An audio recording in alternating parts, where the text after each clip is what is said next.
Clash of Worldview. Samuel P. Huntington adalah pemberi nama konflik global yang terjadi saat ini dengan sebutan Clash of Civilization. Melalui bukunya yang berjudul The Clash of Civilization and the Remaking of the World Order. Buku ini terbit tahun 1996. Alasannya, sumber konflik umat manusia saat ini bukan lagi ideologi, politik, atau ekonomi, tapi kultural. Sebab semua orang kini cenderung mengidentifikasi diri dengan identitas kultural. Nah, jika kultur atau peradaban adalah identitas, maka identitas peradaban itu sendiri adalah worldview. Jadi, Clash of Civilization berindikasi Clash of Worldview. Banyak yang tidak sepakat dengan Huntington, mungkin karena superficial atau provokatif. Seakan berbeda budaya bisa berarti perang. Jadi Huntington ini menulis tesis di bukunya ini setelah perang Uni Soviet runtuh, kekalahan Uni Soviet dan negara-negara Uni Soviet itu pecah gitu ya. Barat kemudian ini menandakan kemenangan Barat. Kemenangan Barat, yaitu kemenangan kapitalisme. Kapitalis menang, Barat menang, kemudian siapa musuh setelahnya? Maka kemudian Huntington menyebut musuh setelahnya itu dicari dan dibuat, gitu. Namanya Islam. Nah, gitu. Namanya Islam. Jadi memang Barat itu cari-cari musuh. Nggak punya musuh, nggak eksis dia. Kenapa di Timur Tengah itu perang? Ini kata dosen saya dulu waktu kuliah di UGM. Kenapa di Timur Tengah itu selalu perang? Karena perang itu diciptakan. Sebab Amerika punya kepentingan di sana, negara-negara Barat punya kepentingan di sana. Mereka sebagai produsen alat perang, kalau mereka buat alat perang itu kemudian tidak bisa menjualnya, nah gitu. Bagaimana? Maka bagaimana senjata itu laku? Maka dibuatlah perang di suatu tempat, sehingga tempat itu butuh senjata. Butuh senjata. Apa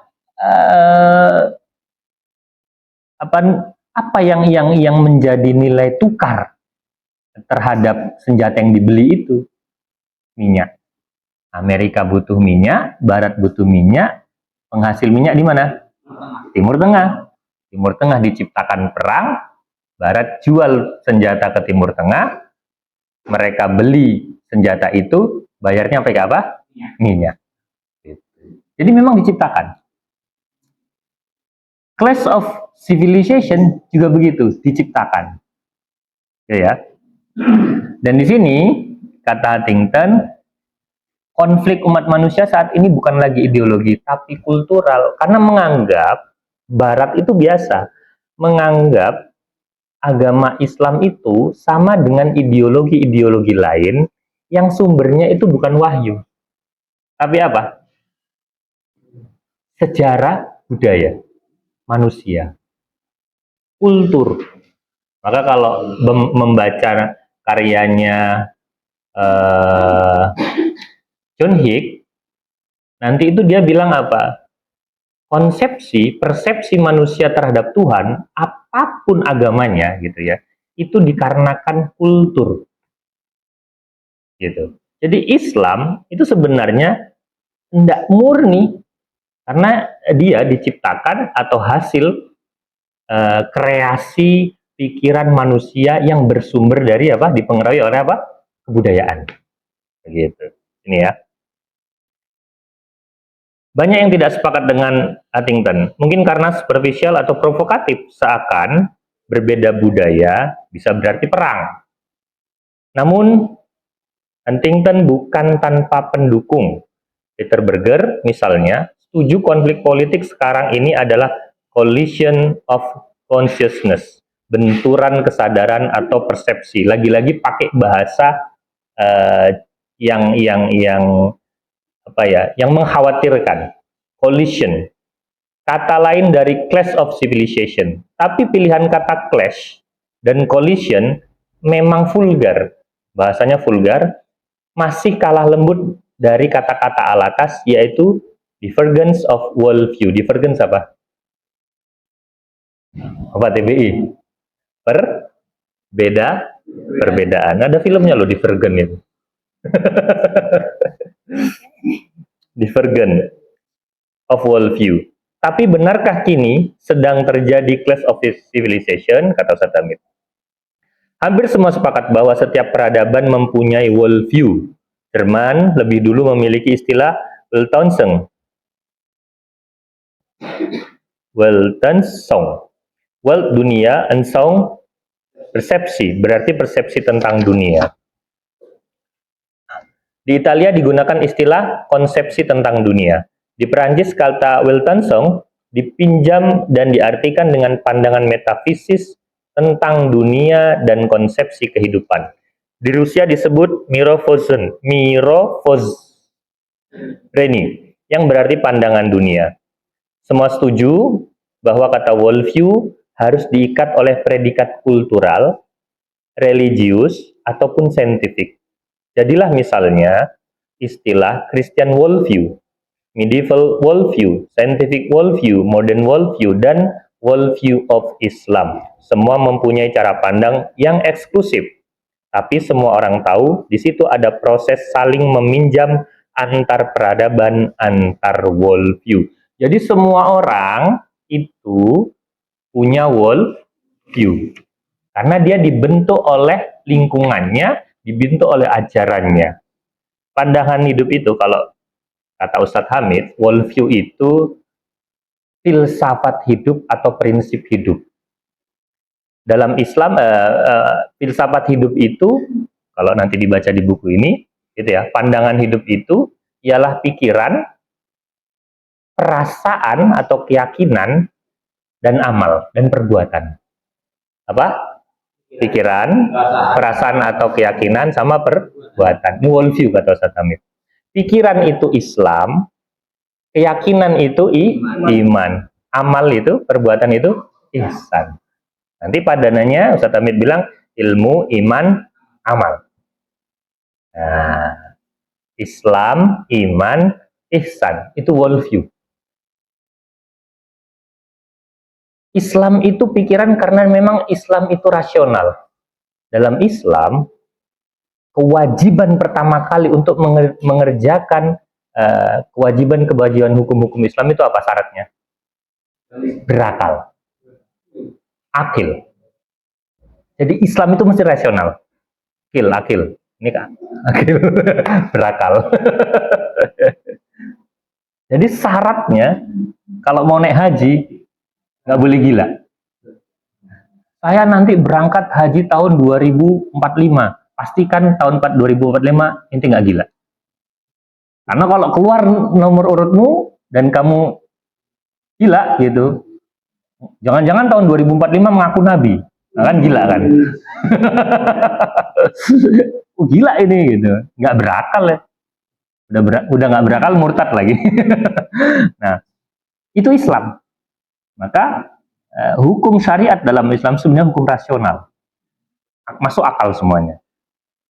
Iman itu keyakinan, dan ihsan ini kata Ustadz Hamid yang beberapa waktu lalu, ihsan is a quality of your iman.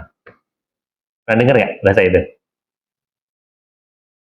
The quality of your iman, the quality of iman is ihsan. Wow. The quality of iman is ihsan. Karena ihsan itu adalah buah dari iman. Ketika Anda melakukan sesuatu, sudah nggak melihat diri Anda lagi. Ka'annaka tarahu, fa in lam takun tarahu, fa innahu yaraka. Itu kualitas iman itu di situ.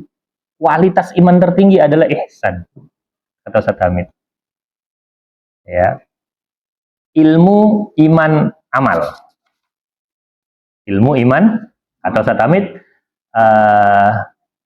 kalau kamu ingin melihat perilaku seseorang, kata Ustadz Hamid itu lihatlah dia dari ilmu dan imannya. Perilaku seseorang itu lihat dari ilmu dan imannya. Sebab ilmu dan iman itu, keduanya itu menjadi landasan perilaku seseorang. Jadi ilmu, iman, amal itu nggak bisa dipisahkan dari seseorang. Kalau ingin tahu seseorang, maka lihat perilaku seseorang ya. Ingat dari ilmu dan imannya. Kadang ada orang perilakunya baik, tapi ilmunya rusak. Imannya nggak benar juga. Banyak orang-orang yang tidak bertuhan kepada Allah ternyata perilakunya baik. Rajin imannya nggak baik. Imannya nggak baik.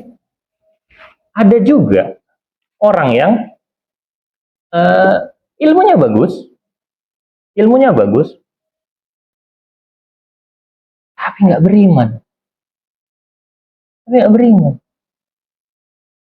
Ada orang yang mengaku beriman, gitu ya, mengaku beriman, tapi ternyata perilakunya nggak bagus.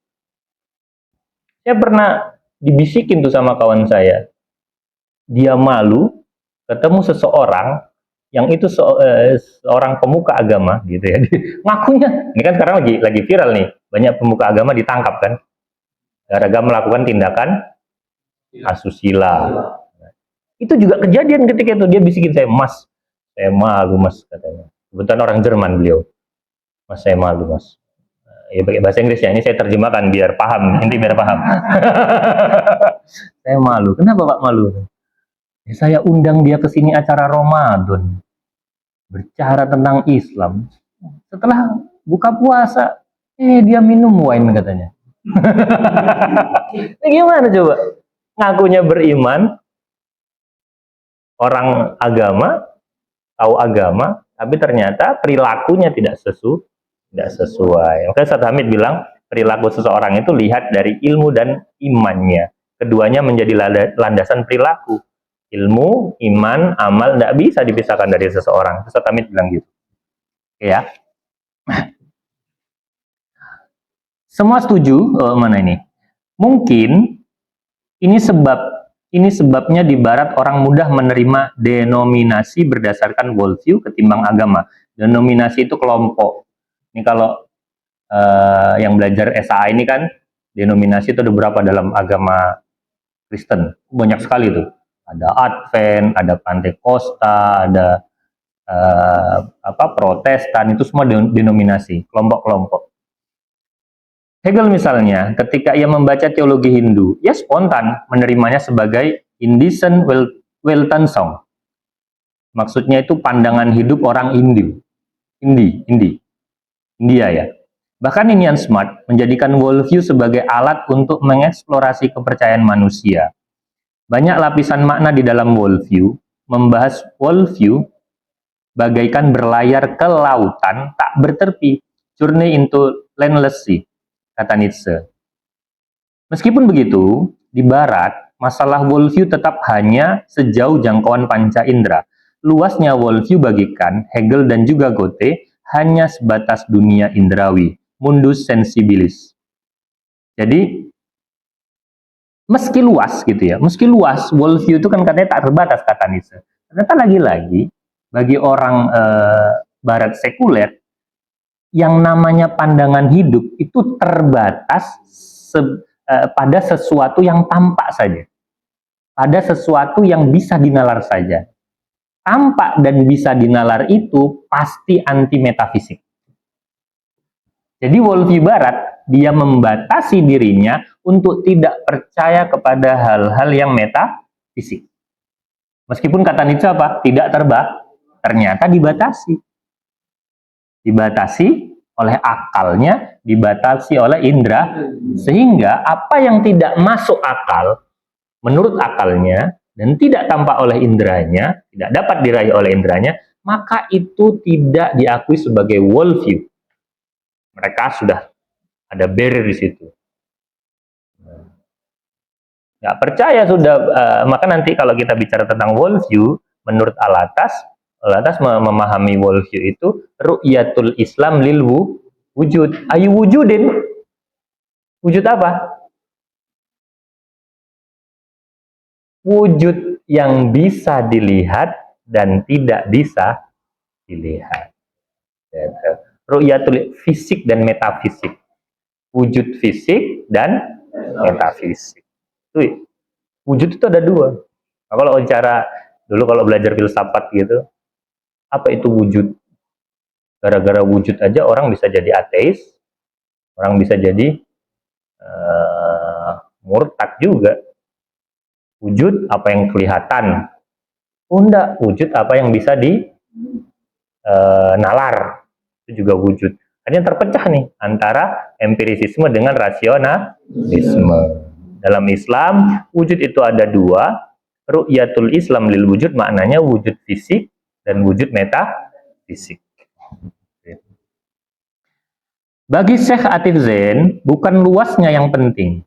Tadi kan Nietzsche bicara tentang luas worldview itu. Nggak penting tuh luasnya, tapi dari mana ia bermula. Maka worldview adalah mabda, kata Syekh Atif Zain, tempat bermula. Di situ dapat diketahui spektrum makna worldview. Sedangkan worldview Islam, seperti yang digambarkan Al-Atas, tidak sesempit luasnya lautan dalam planet bumi, tapi seluas skala wujud. Ru'yatul Islam lil wujud. Tadi ya, wujud fisik, metafisik. Menjadikan worldview sebagai metrik agama, peradaban, kepercayaan, atau lainnya sah-sah saja. Sebab worldview bisa diukur dari apa yang ada dalam pikiran orang. Oleh sebab itu, di lapisan dalam worldview terdapat konseptual framework, kerangka kerja konseptual. Tidak salah jika kemudian Dilthey menjadikannya sebagai asas formulasi epistemologis yang objektif. Worldview lalu berfungsi sebagai asas ilmu-ilmu sosial dan ilmu-ilmu alam. Thomas Kuhn bahkan menyulap worldview menjadi paradigma yang menyediakan nilai, standar, dan metodologi tertentu yang mengikat kuat kerja-kerja saintifik. Ia bahkan menyebutkan metrik disipliner yang memiliki elemen yang tersusun. Ini mengingatkan kita pada kata-kata Husserl dalam Crisis of European Sciences, bahwa worldview itu akhirnya mirip dengan kepercayaan keagamaan yang bersifat individual. Di satu sisi, ini merupakan dinamika pemikiran yang positif. Ringkas kata, paradigma dan worldview memiliki variabel-variabel konsep yang terstruktur, yang berproses menjadi worldview pemikiran dan disiplin ilmu pengetahuan. Itulah sebabnya ilmu menjadi syarat nilai alias tidak netral. Kata Ustadz Hamid, worldview itu permanen, dia gak bisa diubah. Karena dia yang mendasari perilaku orang, dia yang mendasari amal-amal, aktivitas-aktivitas sosial dan aktivitas-aktivitas ilmiah, gitu. Dia nggak bisa diubah karena dia permanen. Semakin hebat worldview seseorang, semakin hebat pikirannya dan amalnya. Ya. Maka orang-orang sekuler, tokoh-tokoh itu sebenarnya worldview-nya hebat-hebat meskipun dia sekuler gitu kan ya. Cuman kan hebat belum tentu masuk surga kan. Hebat belum tentu benar kan. Gitu. Maksudnya hebat juga bisa jadi sesat. Gitu. Dalam Islam, sejauh apapun pikiran kita berpetualang, wahyu tetap menjadi obornya. Al-Quran sendiri syarat dengan sistem konseptual sem. Ilmu-ilmu seperti fikih, hadis, tafsir, falak, tabiah, hisab, dan sebagainya adalah derivasi dari konsep-konsep dalam wahyu.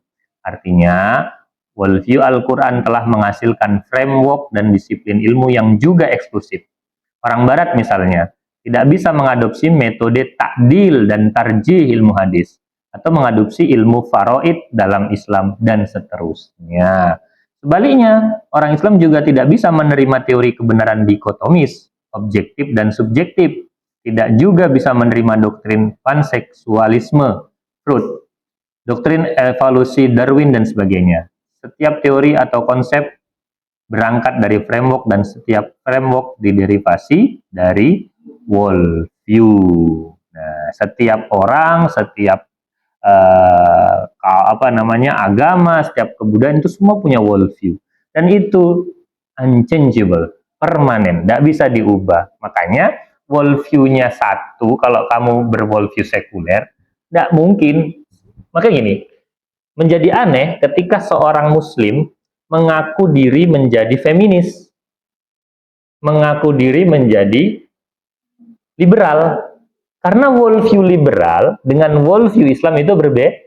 Anda ketika syahadat, asyhadu alla ilaha illallah wa asyhadu anna muhammadar rasulullah, Anda sudah terikat. Orang yang terikat tidak akan bebas.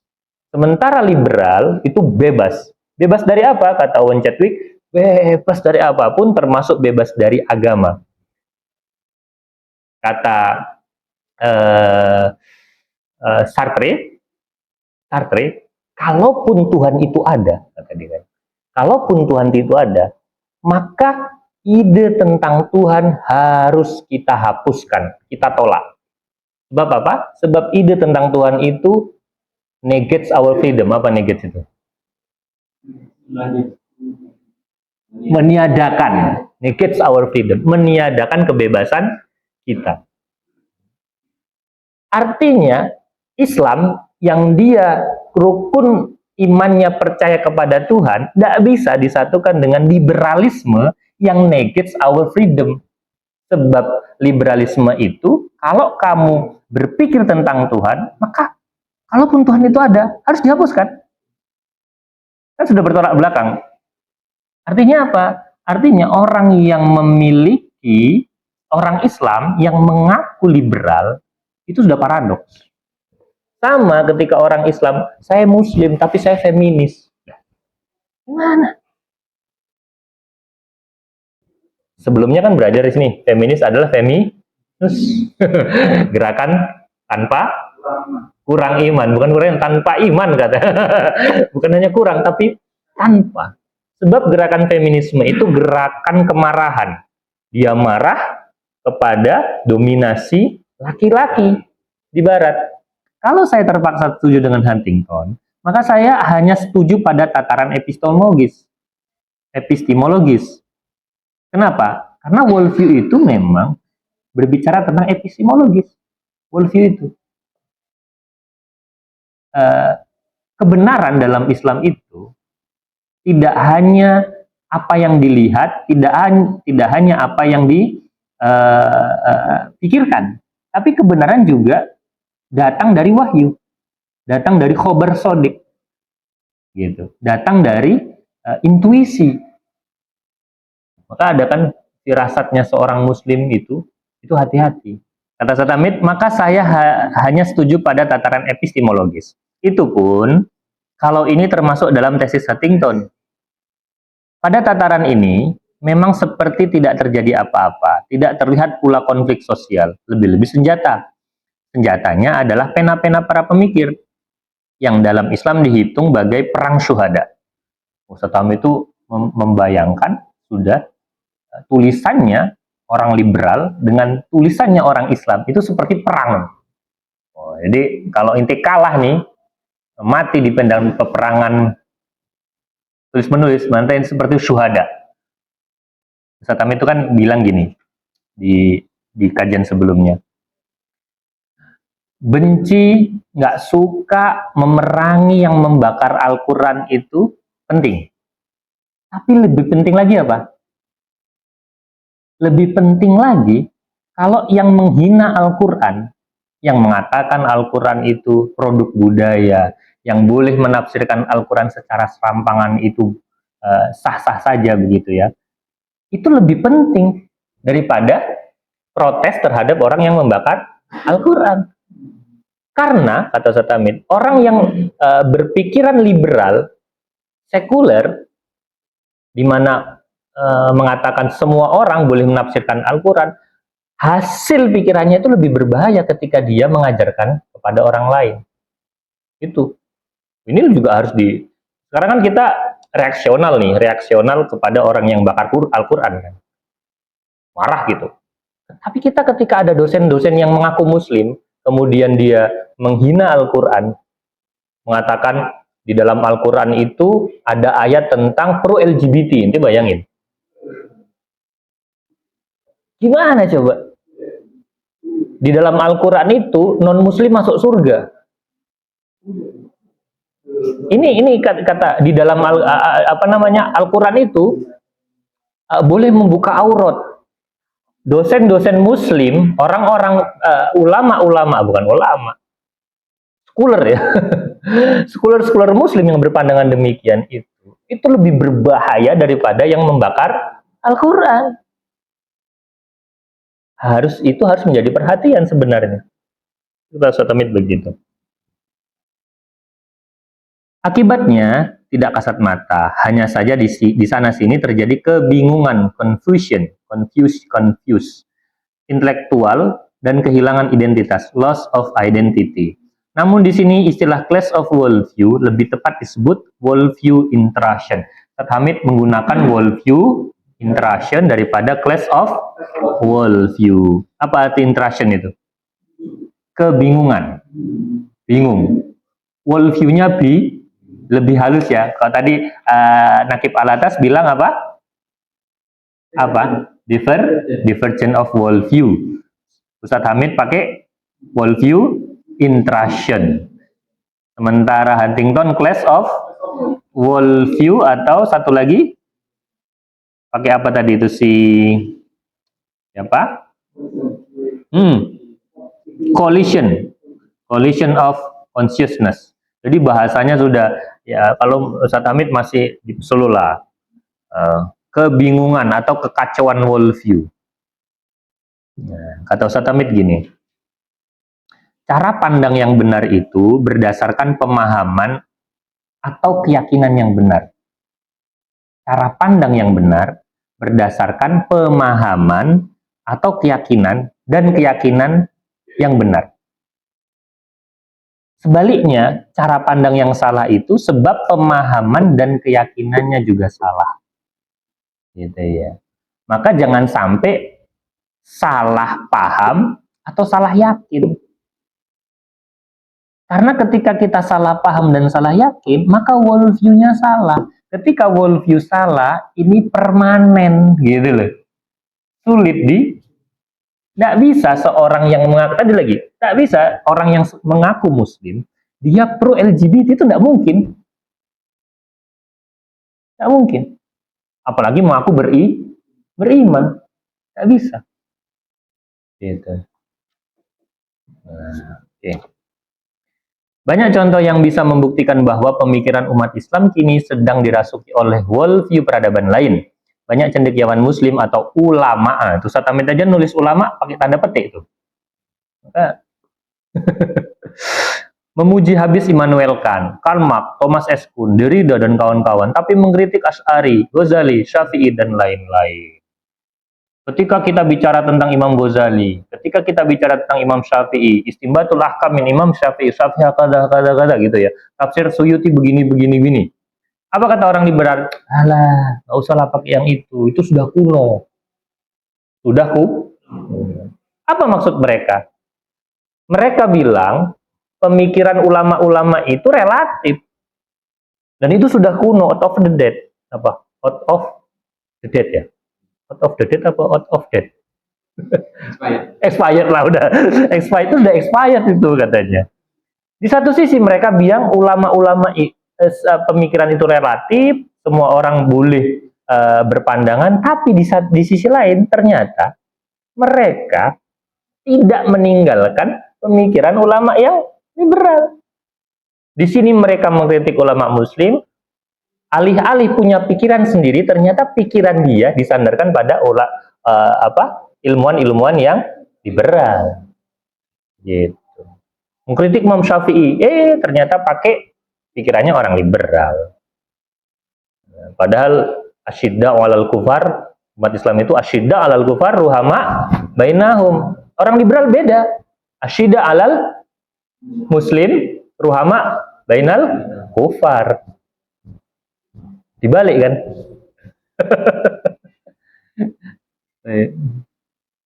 Ada pula yang ragu apakah Al-Quran benar-benar wahyu Allah, sedangkan ia percaya rukun iman. Gimana coba?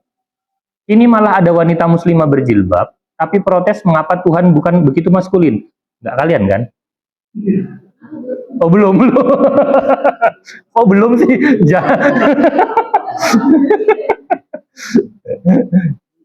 Kenapa tuh kata dia kan itu Tuhan terlalu maskulin. Kok kul huwallahu ahad? Kenapa nggak kul ya Allah ahad? Kenapa? Allahul ladzi la ilaha illa huwal hayyul. Kenapa alladzi? Kenapa nggak allati? Ini harus bisa jawab loh. PBA ini, mana orang PBA? Ikiti sama PBA ini. Harus bisa jawab ini. Ikiti sama PBA. Karena begitu tuduhannya. Tapi protes, mengapa Tuhan begitu maskulin? Malah tidak aneh jika seorang ahli tahajud dengan keningnya yang hitam juga seorang marxis. Wow. Ada lagi tulisan Satapit yang begini. Boleh jadi, itu ada tulisan begini. Boleh jadi nanti orang yang memiliki paham pluralisme agama, seorang ulama di tangannya memegang tasbih, tapi tangan kirinya memegang Injil. Wah, gitu. Kemudian dia salamnya haleluya. Gimana coba? Dan terjadi kan? Terjadi.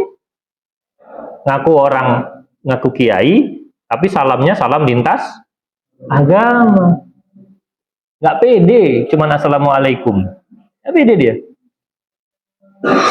Harus semua agama disebutkan. Ia memahami makna tauhid, tapi tidak tahu berpikir tauhidi. Tahu dia tauhid itu apa, tapi tidak berpikir tauhidi. Imannya tidak didukung oleh akalnya, sehingga ilmunya tidak menambah imannya. Muslim tapi worldview dan framework berpikirnya tidak. Itulah dampak worldview intrusion. Bingung.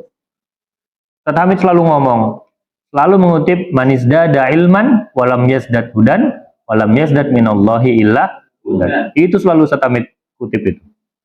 Bagi yang tidak percaya tesis Huntington, boleh jadi ia percaya pada Derrida. Sebab tradisi intelektual barat yang oleh Derrida disebut logosentrisme, logosentrisme itu makna itu absolut, permanen, dapat dipahami langsung, itu logosentrisme. Logosentrisme ini kemudian dirobohkan oleh dekonstruksinya Derrida. Telah dirobohkan, dekonstruksi oleh Derrida. Zaman postmodern telah menjadi post-worldview era. Tidak ada lagi worldview. Tidak ada kepastian akan kebenaran tentang alam, apalagi framework. Semua bebas memahami semua. Semua bebas memahami semua. Antum pahami? Ketika orang berkata semua bebas memahami semua, sebenarnya itu worldview. Padahal kata Ustaz Hamid apa? Tidak ada lagi worldview, tidak ada lagi kepastian akan kebenaran tentang alam. Semua bebas memahami semua.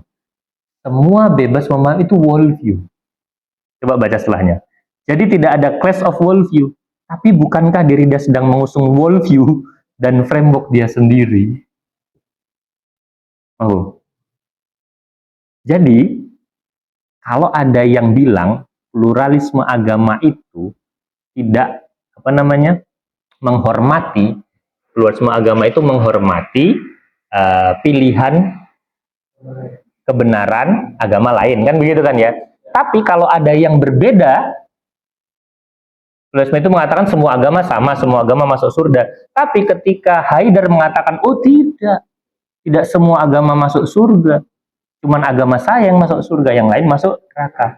Tapi orang-orang pluralis gak bisa menghormati pikirannya Haidar. Artinya orang pluralis sendiri tidak kafah dengan pluralismenya. Sama ketika Derrida bilang nggak ada itu yang namanya worldview, itu sejatinya dia sedang menciptakan worldview baru. Itu. Nah, humor pun bagi Wittgenstein masih termasuk worldview, meski ia hanya berisi ilusi manusia tentang dunia. Bahkan ilusi pun worldview. Dalam teologi Kristen sendiri, konflik kebaikan dan kejahatan dianggap sebagai konflik worldview. Konflik antara kerajaan Tuhan dengan kerajaan setan. Jadi, clash of worldview atau intrusion of worldview bukanlah skenario peperangan, karena ia terjadi dalam diri kita sehari-hari, dalam akal dan hati kita. Oleh sebab itu, kita tidak hanya perlu ditunjukkan tentang hakikat kebenaran, tapi juga jalan menuju kebenaran. Kita tidak hanya perlu ini benar, ini salah, tapi ditunjukkan jalan kepada kebenaran dan jalan kepada ini salah jalannya ini gitu loh. Gitu. Tidak hanya soal benar salah, tapi jalan kepada benar dan salah itu harus ditunjukkan juga. Sehingga ketika kita tahu kalau jalan ini salah, kita nggak pergi ke sana. Ketika tahu jalan ini benar, kita harus menuju ke sana. Ustadz Hamid bilang, clash of worldview itu sebenarnya bukan peperangan, tapi apa? Peperangan yang ada di diri kita sehari-hari. Karena kita sedang berperang dengan diri kita sebenarnya. Dengan pikiran-pikiran yang barat masuk ke kita. Jadi gini, Ustadz Hamid bilang, pandangan kita terhadap barat itu ada 4. Begitu juga pandangan barat terhadap hubungan antara barat dan Islam ada 4. Pertama, barat salah menilai umat Islam. Ya. Itu pertama. Tahu ya, udah paham. Barat salah menilai umat Islam. Ada juga barat salah menilai barat. Apa maksudnya? Barat salah menilai barat. Maksudnya adalah ketika barat salah menilai barat, barat berpikir bahwasannya apa yang didatang dari worldview mereka itu adalah standar yang harus dipakai oleh semua umat manusia. Seolah-olah barat adalah kedikdayaan, barat adalah standar yang harus orang patuh kepadanya. Maka barat salah menilai dirinya. Begitu juga umat Islam. Umat Islam ada yang salah menilai barat, juga salah menilai Islam. Barat salah menilai barat sebab apa? Sebab ada umat Islam yang mengira apa yang datang dari barat itu semuanya harus ditolak. Padahal nggak begitu. Yang ditolak apa? Yang berseberangan saja dengan worldview Islam. Adapun kebaikan-kebaikan, kemajuan, teknologi itu boleh dipakai. Boleh diserap. Kan ada itu kalau kita berdakwah mengkritik Yahudi umpamanya. Dia bilang apa? Kenapa ente pakai Facebook, Instagram? Itu kan milik Yahudi. Nggak gitu caranya. Nggak gitu caranya. Ini orang nggak paham worldview ini. Nggak. Ini orang Islam yang salah menilai barat ini. Ada orang Islam salah menilai barat, ada orang Islam salah menilai Islam. Tadi apa? Orang barat salah menilai Islam, barat salah menilai barat. Islam salah menilai Islam, Islam salah menilai barat. Orang umat Islam salah menilai Islam juga gitu. Ada umat Islam yang inferior, yang nggak pede ketika dia berhadapan dengan barat. Sehingga kemudian dia melihat agama Islam ini agama terbelakang. Agama Islam ini harus dimodifikasi sedemikian rupa supaya tampak maju dan bisa maju seperti barat. Harus mengikuti barat supaya maju. Sehingga dia melihat apa? Kekurangan dan kesalahan dalam agama Islam.